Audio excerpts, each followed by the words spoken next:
Stock x ray आज हम बात करेंगे इसमें प्राइवेट बैंकिंग शेयरों पर, जहां पर कि नतीजों से पहले किस तरह से रणनीति बनानी चाहिए और कैसे नतीजे आ रहे हैं इन पर भी बात करेंगे। देखिए, मोतीलाल ओसवाल की एक रिपोर्ट हमने चेक की जिसमें कि उन्होंने बताया कि नतीजों से कुछ खास उम्मीदें इस बार हैं नहीं। बैंक्स के जो मार्जिन्स हैं वो थोड़े से प्रेशर में आएंगे। ये हमने पहले भी कहा था कि देखिए, जैसे जब इंटरेस्ट रेट कट होता है तो थोड़ा सा एक 5 या 6 महीने का लैग होता है जो कि मार्जिन्स पे रिफ्लेक्ट होता है। तो बैंकिंग जो इंडस्ट्री होती है उसको शिफ्ट करना पड़ता है। जो उनके महंगे डिपॉजिट्स होते हैं वो धीरे धीरे रिटायर होते हैं, ख़त्म होते हैं, और जो लोन्स होते हैं उनकी रेट कट्स होती हैं। तो वो सारा जो शिफ्ट होता है वो थोड़ा सा उनको मार्जिन्स पर झेलना पड़ता है।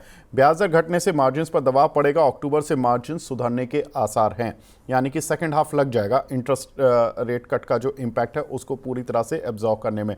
साथ ही अगर देखें तो मार्जिन्स कम होने से प्रॉफिट्स पर असर देखने के लिए मिल सकता है। अब ये देख लेते हैं कौन से बैंक्स हैं जिनके की रिजल्ट्स अच्छे आने, किसके रिजल्ट्स थोड़े से वीक आने। तो एक बार प्राइवेट बैंक्स की इनकी लिस्ट देख लेते हैं। एयू बैंक का यहाँ पर रिजल्ट एस्टीमेट देख लेते हैं एक बार कि कौन से जो बैंक हैं उनके रिजल्ट्स अच्छे आने या ख़राब आने। एनआई ग्रोथ एयू बैंक की करीब 11% आनी है, प्रॉफिट ग्रोथ 10.10% वाईओवाई और प्रॉफिट ग्रोथ 9.8%। तो प्राइवेट बैंकिंग स्पेस में अगर कहा जाए तो एयू बैंक के नतीजे फिर भी स्टेबल दिख रहे हैं। लेकिन अब देखिए, आप कहानी शुरू होती है कहाँ पर, एक्सिस बैंक, जहाँ पर कि प्रॉफिट की डी ग्रोथ आ सकती है Q on Q YoY. Federal bank में भी यही हाल रहेगा। एचडीएफसी बैंक थोड़े से फ्लैट टू पॉजिटिव रिजल्ट्स दे सकता है। वाईओवाई ग्रोथ करीब 6% की देखने के लिए मिलेगी, लेकिन क्यू ऑन क्यू प्रॉफिट में ग्रोथ शायद ना मिले। आईसीआईसीआई बैंक में वाईओवाई प्रॉफिट ग्रोथ दिखेगी, लेकिन क्यू ऑन क्यू हो सकता है थोड़ा सा डिक्लाइन आए 5% का। इंडसइंड बैंक में लॉस टू प्रॉफिट आ सकता है क्योंकि उनकी जो लास्ट क्वार्टर में जो प्रोविजनिंग थी उसका एक इम्पैक्ट देखने के लिए मिल सकता है। साथ ही आईडीएफसी फर्स्ट बैंक में भी यहाँ पर करीब 63-64% का डिक्लाइन प्रॉफिट में और 18-19% का डिक्लाइन प्रॉफिट में on Q on Q basis देखने के लिए मिलेगा। प्रशांत सर, आप अगर प्राइवेट बैंकिंग में किसी पर आपको बेट लगाना हो तो वो कौन सा बैंक रहेगा सर? सर रिसेंटली हमने एक इनिशिएटिव कवरेज किया है फेडरल बैंक पे विच वाज डन इन मार्च। तो फेडरल बैंक में वी आर वेरी पॉजिटिव। मुझे लगता है कि Q1 और Q2 ये दोनों क्वार्टर्स में उनके निम मार्जिन फ्लैट रहेंगे, बट ओवरऑल जो लोन ग्रोथ है, क्रेडिट ग्रोथ है, वहां पे मुझे अच्छा एक्सपेंशन मिल सकता है। और जिस तरीके से मैनेजमेंट चेंज हुआ है लास्ट ईयर, आई थिंक जो नए MD साहब आए हैं, तो मुझे लगता है वहां पे एक अच्छा aggressive momentum in terms of all the product expansion वहां पे दिखना चाहिए। तो 2 क्वार्टर के व्यू के हिसाब से मुझे फेडरल बैंक बहुत अच्छा लगता है। ओवरऑल टारगेट 240-250 के आसपास अपना टारगेट। ठीक है। तो प्रशांत सर की तरफ से तो फेडरल बैंक लग रहा है उनको कि ठीक है। अंशुल भाई, आपको कोई लग रहा है प्राइवेट बैंकिंग स्पेस में जो कि आपको ठीक या खराब लग रहा हो शेयर? सर ट्रेडिंग बेट के हिसाब से हमने इंडसेंड उठाया था 800 रुपए पे 926 के लिए। 890 तक का हाई बन चुका है, तो ऑलमोस्ट टारगेट डन है। कैन बैंक लग रहा है कि ऑल टाइम हाई निकाल देगा। बाकी प्राइवेट सेक्टर में आप देखेंगे एक्सिस बैंक ठीक लग रहा है ट्रेडिंग के लिए आज से, मतलब मैं इन्वेस्टमेंट नहीं बता रहा हूँ, शॉर्ट टर्म ट्रेडिंग के लिए। 1151 पे अगर मिल जाए तो एक्सिस बैंक अच्छा हो जाएगा। बट ओवरऑल अगर बैंकिंग सेक्टर में देखेंगे तो केवल फिलहाल अगर इमीडिएटली बाई करना है तो एक फेडरल बैंक है जहां पे थोड़ी सी बाइंग दिख रही है। ब्रेकआउट भी आया है 141 दिन का, तो यहाँ पे एक 10% की मूव मिल सकती है। दूसरा कैन बैंक है। बाकी इमीडिएट तुरंत ही बाई करने के लिए इन दो के अलावा तो किसी के चार्ट अच्छे नहीं दिख रहे हैं। चलिए ठीक है। एक बार देखिए, जिनके पास भी ये बैंकिंग शेयर हैं, एक बार उनको वैल्यूएशन और उसका आउटलुक भी ठीक से समझ आ जाए। एक बार वैल्यूएशन पार्ट पर चल लेते हैं इन सभी बैंक्स की। एयू बैंक की जो एक्सपेक्टेड EPS है MOSL की रिपोर्ट्स के अनुसार करीब 36.40 रुपये है इस साल के लिए, FY26 के लिए। और पी मल्टीपल 23 का चल रहा है। Price to book value ratio 3.3 का चल रहा है। जो P/B है price to book value ratio है, P/E प्राइस अर्निंग रेशो है। अब आप देखिए एक्सिस बैंक का, यहाँ पर वैल्यूएशन ठीक ठाक लग रही है। 12.4 का PE मल्टीपल, केवल 1.8 की price to book value ratio. Federal bank में भी ठीक है। HDFC बैंक में करीब 18 का PE मल्टीपल और 2.8 की price to book value ratio है। ICICI बैंक में 16 का PE मल्टीपल, 3.2 की price to book value ratio.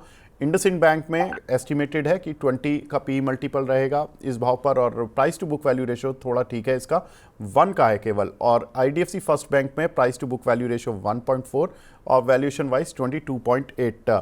एक बार रिकमेंडेशंस भी देख लेते हैं। एमओएसएल किस पर बाय और न्यूट्रल बोल रहे हैं, तो बाय वो बोल रहे हैं एयू बैंक पर, जहां पर कि उनका टारगेट है 775। एक्सिस बैंक में वो न्यूट्रल हैं 1300 के टारगेट के लिए। फेडरल बैंक पर वो भी बुलिश हैं, एचडीएफसी बैंक पर वो भी बुलिश हैं, आईसीआईसीआई बैंक पर वो भी बुलिश हैं, और इंडसइंड बैंक और आईडीएफसी फर्स्ट बैंक पर उनकी न्यूट्रल राय है। प्रशांत सर, मैं एक एक करके लेता हूं। सर, एयू बैंक आपको कैसा लगता है? वैल्यूएशन टर्म्स मुझे थोड़ा सा एक्सपेंसिव लगता है। आज की तारीख में स्टॉक ने अच्छा खासा परफॉर्म कर चुका है। अप्रैल में इसका भाव ऑलमोस्ट 550 560 के आसपास था, और ऑलरेडी ये स्टॉक 800 तक आ चुका है। तो मुझे लगता है कि जो एग्रेसिव ग्रोथ आना था बुक्स में, वो प्राइस में ऑलरेडी डिस्काउंटेड है। तो I will not be buying this stock very aggressively for a fresh long term. तो टाइम बिंग तो मुझे अगर किसी के पास है तो प्रॉफिट बुकिंग करना चाहिए।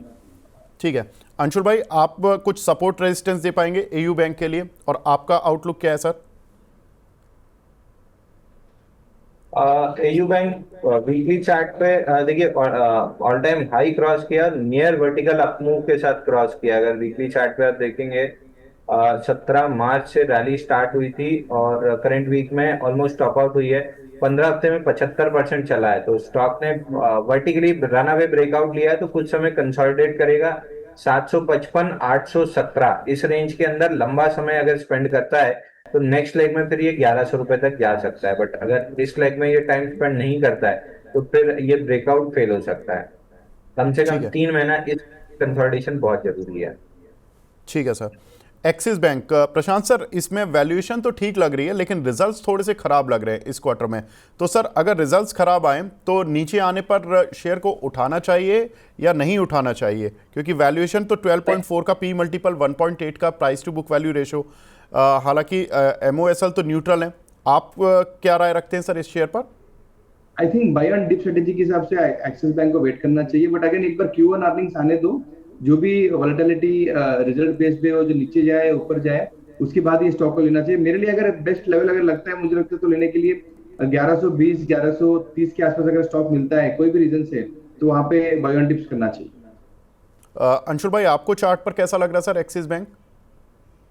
1151 ये मेजर सपोर्ट जोन है। यही रेंज का बॉटम बनना चाहिए और रेंज का हाई 1243 है। अभी रेंज हाई रिजेक्ट हुआ है, तो रेंज लो तक आ रहा है। मोस्ट लाइकली रेंज लोग प्रोटेक्ट होके इसी रेंज के अंदर लंबा टाइम स्पेंड करना चाहिए, जैसे हम एयू बैंक में एक्सपेक्ट कर रहे हैं। एक्सिस बैंक में 3 6 9 11 11वां हफ्ता है रेंज में टाइम स्पेंड होते हुए, तो ये और 2-3 महीना और इस रेंज में टाइम स्पेंड कर सकता है। ठीक है। फेडरल बैंक पर प्रशांत सर ऑलरेडी बुलिश थे, लेकिन प्रशांत सर वैल्यूएशन वाइज तो बहुत ही अच्छा लग रहा है, क्योंकि 12.6 का पी मल्टीपल, 1.5 का price to book value ratio. Motilal Oswal भी बोल रहे हैं कि इसको बाय कर चले, 250 रुपए का टारगेट है। सर, आप क्या टारगेट लेकर चल रहे हैं? 240 अपना टारगेट है for next 6 months to 12 months. Overall जो मेन रैशनल है, जो नया मैनेजमेंट चेंज हुआ है लास्ट अक्टूबर में, आई थिंक उन्होंने जो रोड मैप रखा था Q1 और Q2 में, they will be performing better than all the other relatively private banks. तो मुझे लगता है कि वो अगर जो उनका व्यू है और जो रोड मैप किया है, वो अगर Q1 और Q2 में दिखता है, तो 240 250 के रेंज में ये स्टॉक शायद 6 महीने के अंदर आ जाना चाहिए। Overall in terms of valuation very comfortable to have a fresh buy position current level also. ठीक है। लेकिन प्रशांत सर, इसके जो रिजल्ट्स हैं वो थोड़े से इस बार वीक एक्सपेक्टेड है, तो अगर कोई डिप मिलता है आफ्टर रिजल्ट्स, तो खरीदारी कहां पर करनी है? अभी स्टॉक चल रहा है वही 205 210 के बीच में, अगर कोई भी रेंज से मिल सकता है बाय एनी रीजन तो खरीदना चाहिए। मैं तो 216 पे भी पॉजिटिव हूँ। ठीक है।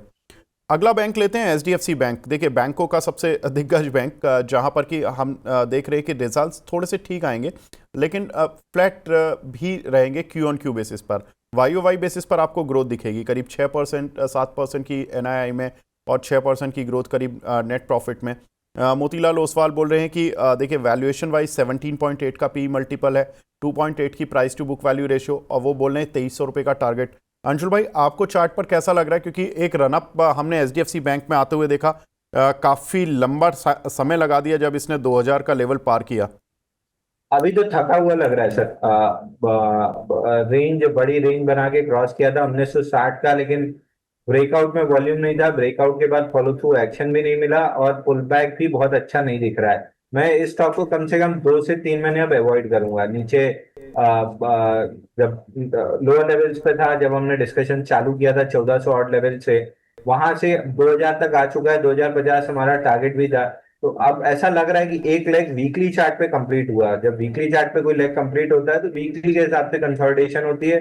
जो 3 महीने चले या 6 महीने, ये कहना मुश्किल होता है, बट कम से कम 3 महीने तो चलती ही है। तो प्राइवेट सेक्टर बैंक में आईसीआईसीआई अब लीडर बनना चाहिए। एचडीएफसी बैंक थोड़ा सा ठंडा हो सकता है। चलिए, तो आईसीआईसीआई बैंक पे ही बात कर लेता हूँ सर। आईसीआईसीआई बैंक का चार्ट बता दीजिए, आपको कैसा लग रहा है?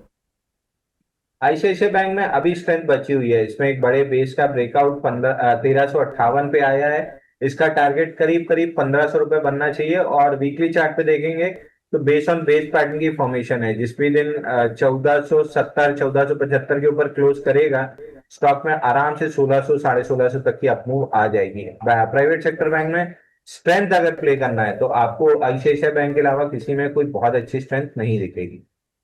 जी प्रशांत सर, आपको कैसा लग रहा है सर? 16 के पी मल्टीपल पर चल रहा है आईसीआईसीआई बैंक, 3.2 की price to book value ratio. अभी तक लास्ट क्वार्टर तक सबसे अच्छे अगर रिजल्ट्स दिए तो आईसीआईसीआई बैंक ने ही दिए हैं इन terms of net interest margin. क्योंकि मैंने पिछले क्वार्टर में भी देखा था कि ज़्यादातर बैंक्स के नेट इंटरेस्ट मार्जिन गिरते हुए दिखाई दिए थे। एक आईसीआईसीआई बैंक था जो अपने मार्जिन को बचा कर ले गया था, भले ही 2 बेसिस पॉइंट आई बिलीव शायद उनके बड़े थे, लेकिन बचा कर ले गया था। इस बार लेकिन वो भी गच्चा खा रहा है, क्योंकि 5% उनका क्यू ऑन क्यू प्रॉफिट गिर रहा है। कैसे देख रहे हैं सर आप? ओवरऑल वैल्यूएशन के हिसाब से अगर देखोगे, टॉप 5 अगर प्राइवेट बैंक में डालता हूं तो in terms of price to book valuation this is the expensive one, but doesn't mean कि ये स्ट्रांग है, वीक है। वैल्यूएशन प्रीमियम इसलिए गेन कर रहा है कि जिस तरीके से लास्ट 2-3 क्वार्टर से उसने जो अर्निंग ग्रोथ प्रेजेंट किए, एक्सपेक्टेशन है कि Q1 नंबर्स भी बेटर देन एक्सपेक्टेड रहे। जिस तरीके से इंडस्ट्री एक्सपेक्ट कर रहा है वीकर, तो वीकर देन पॉजिटिव एक्सपेक्टेशन अगर इसमें दे देते हैं तो मुझे लगता है फिर से नया हाई जो 1472 का है, वो भी शायद मुझे लगता है कि ये मंथ एंड में या फर्स्ट वीक ऑफ अगस्त वो गेन कर ले। तो overall very much positive. HDFC भी पॉजिटिव हूँ, आईसीआईसीआई भी पॉजिटिव, बिकॉज जिस तरीके से हाउसिंग सेक्टर का जो लोन ग्रोथ आने वाला है, I think these two private banks can gain lot of traction towards housing sector growth. Sir Prashant sir, IndusInd bank पर आपकी राय? क्योंकि पिछले क्वार्टर में तो करीब 2300 करोड़ रुपए का बैंक ने लॉस दिया था, लेकिन इस क्वार्टर में माना जा रहा है कि 570 करोड़ रुपए का बैंक प्रॉफिट दे देगा। तो ये थोड़ा सा टर्न अराउंड क्वार्टर के तौर पर देखा जाए कि जो खराब होना था इंडसइंड के साथ वो हो चुका इन टर्म्स ऑफ फंडामेंटल। जो भी उनको जहां डाउट था वो सारा उन्होंने बुक्स में डाल दिया और एक बार अपनी बुक्स क्लीन कर ली। अभी क्या लग रहा है सर, कैसे इसको ट्रेड करें और कैसे इस बैंक के बारे में सोचना शुरू करें? देखो सर, कोई टर्न अराउंड नहीं है। मतलब जिस तरीके से वो 1500 करोड़ से 2000 करोड़ तक वो जो उनका जो वन टाइम हिट आया, तो वो लास्ट क्वार्टर ले लिया उन्होंने। तो that is the reason why it looks like loss से प्रॉफिट में आया हुआ है। तो ऑब्वियसली इनका जो एवरेज प्रॉफिट है 1500 करोड़ से 1900 करोड़ के, उसको क्वार्टर ऑन क्वार्टर इतना प्रॉफिट तो वो डिलीवर करते ही है। बट मेजर हर्डल ये है कि जो मैनेजमेंट चेंज होना है वो कब तक होगा, कौन आएंगे, उसको कैसे उसको यहाँ से आगे लेके जाएंगे, और आगे लेके जाने के बाद जो भी वो जो 1500 करोड़ का आसपास जो उन्होंने वन टाइम हिट लिया था, उसके जो इन्वेस्टिगेशन रिपोर्ट्स आएंगे, क्या क्या हुआ है। तो वो अगर प्रोडक्ट वाइज अगर यहाँ तक खत्म हो चुका है, तो I think 800 rupees is also good, because again it is almost like one price to book value के आसपास मिल रहा है अपने को। तो आई थिंक रिस्क लेने के हिसाब से IndusInd bank looks very good at this point of time. अगर आगे जाके 2-3 क्वार्टर के बाद, मतलब 1 साल के बाद अगर ये चीजें हम लोग अगर बैक द वुड्स अगर देखते हैं, तो स्टॉक यहाँ से 1200 रुपए तक तो जाना चाहिए एटलीस्ट, बिकॉज हिस्टोरिकली ये 1.6 और 1.9 के आसपास ट्रेड हुआ ही प्राइस टू बुक वैल्यूएशन में। अंशुल भाई, आपको चार्ट पर कुछ सपोर्ट रेजिस्टेंस क्या दिखते हैं सर, वो बताएं इंडसइंड पे। तो इंडसइंड बैंक में 800 के ऊपर शॉर्ट स्ट्रैप हुए थे, 926 तक जाना था। लेकिन वीकली चार्ट पे मेजर रेजिस्टेंस जोन थी 790 की, 887, वहां पे जाके अटक गया। अगर यहाँ से वापस से जो हाई बना है 892.8 का, यानी 893, अगर ये लेवल निकलता है तो फिर वापस से स्टॉक में फ्रेश बाइंग कर सकते हैं 926 तक के लिए। बट एक बार के लिए लग रहा है कि जो 800 से मूव स्टार्ट हुई थी 890 पे, वो खत्म हुई है। नंदलेस स्टॉक ऐसा लग रहा है डाउन मूव खत्म कर चुका है। यहाँ से कंसोलिडेशन करके फिर नेक्स्ट लेग में 926 तक जाएगा। तो मैं बेरिश नहीं हूँ, बट एक मूव खत्म हुआ है तो अब एनर्जी बिल्डअप की वापस जरूरत है। ठीक है आईडीएफसी फर्स्ट बैंक, प्रशांत सर, ये शेयर देखिए इसके रिजल्ट्स ठीक आए हैं लेकिन वैल्यूएशन को लेकर अक्सर सवाल उठे हैं। लेकिन बैंक ने पिछले अगर 1-2 महीने में उठाकर देखे तो 60-62 की रेंज से ये अच्छा मूव दिया इसने, ऑलमोस्ट 20% 25% का मूव दे दिया। सर कोई खास वजह इस बैंक के शेयर के चलने की पिछले 1-2 महीने में, या ये मार्केट मूव के साथ ही चला? लेकिन आउट परफॉर्मेंस तो इसकी दिखी है। और अब कैसे देख रहे हैं, क्योंकि रिजल्ट्स तो इस क्वार्टर में थोड़े से खराब दिख रहे हैं। 63% का प्रॉफिट डिक्लाइन YOY, 18.8% का प्रॉफिट डिक्लाइन QOQ। लेकिन बैंक की कहीं भी चाल से देखकर ऐसा नहीं लग रहा कि ये शायद खराब रिजल्ट की उम्मीद भी कर रहा है। क्या ये खराब उम्मीदें जब ये एक्चुअल में जब बैंकिंग शेयर के रिजल्ट्स आने शुरू होंगे तब ये थोड़ा सा रिएक्ट करेगा, या ये चलता रहेगा, इसे कोई मतलब नहीं है? नहीं, रिसेंट चलने के कारण मेरे हिसाब से 15-20 दिन पहले एक मैनेजमेंट का इंटरव्यू था जहां पे उन्होंने अपना कमेंट्री बहुत स्ट्रांगली बताया है फॉर FY26।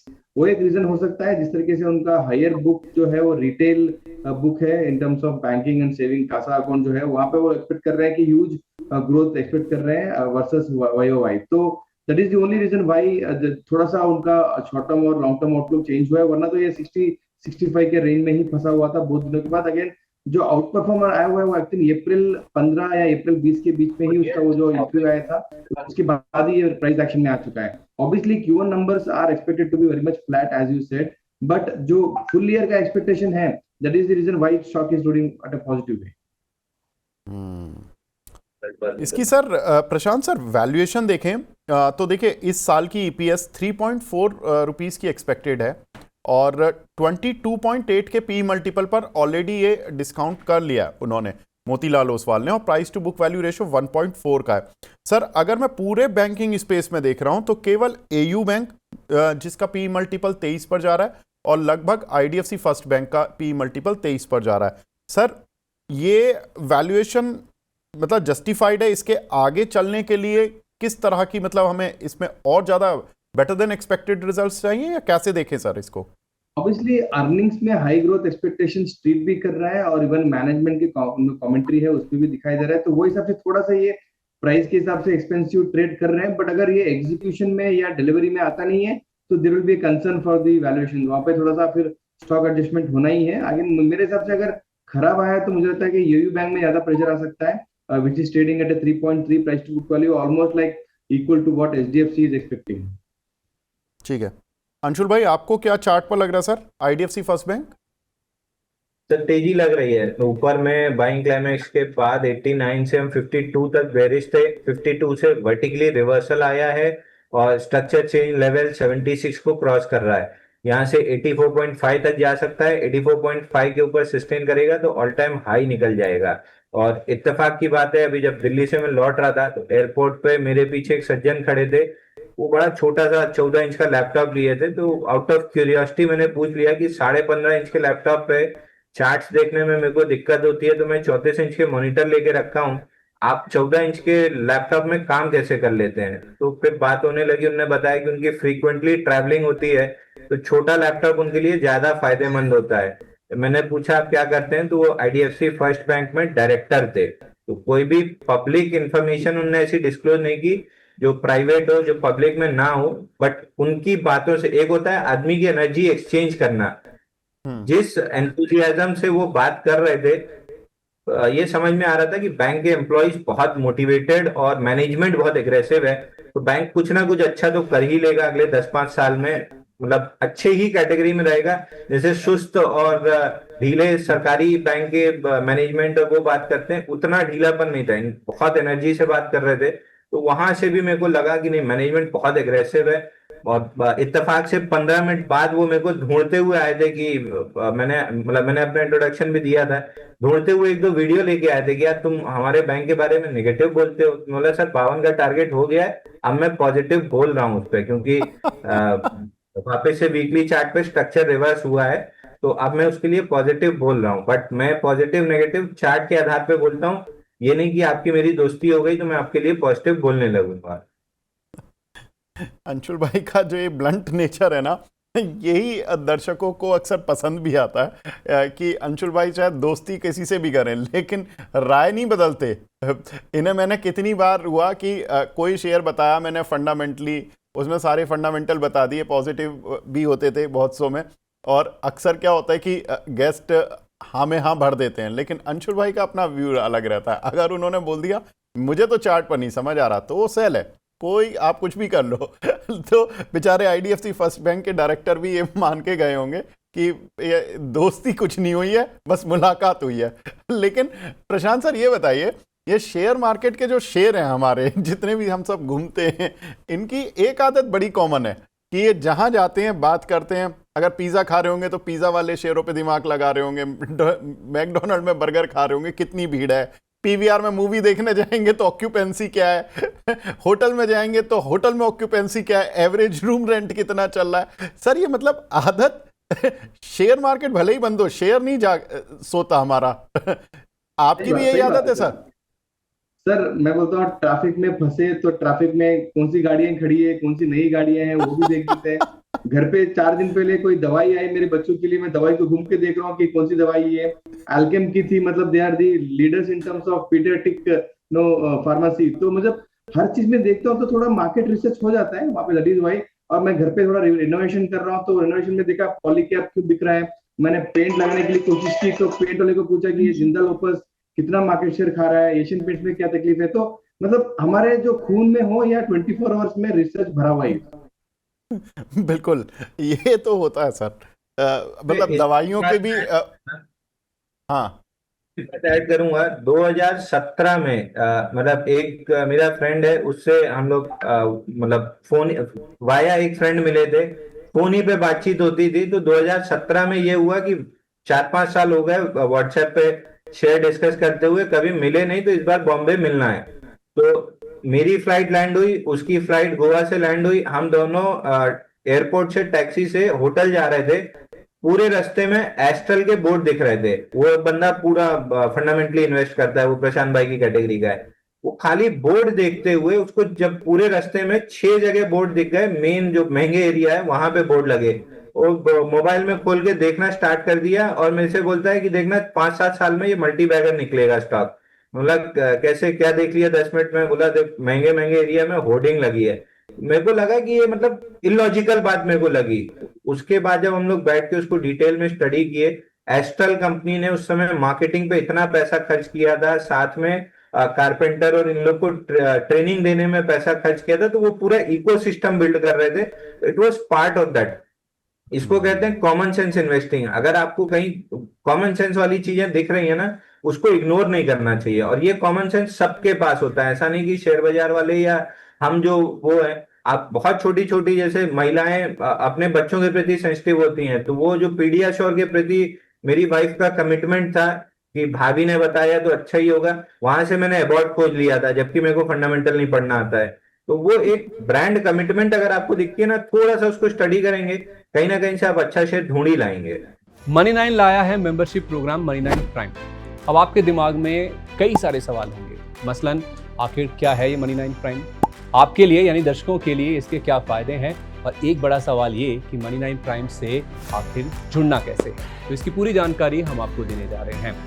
Money9 प्राइम में 3 प्लान होंगे, इकोनॉमी, स्टैंडर्ड और VIP। तो फटाफट ज्वाइन कीजिए YouTube पर Money9 प्राइम। ज्वाइन करने के लिए Money9 के YouTube पेज पर जाइए, होम पेज पर मिलेगा ज्वाइन बटन, इसे क्लिक करें, अपनी पसंद का प्लान चुनें और बस हो गया, अब आप रहेंगे सबसे आगे।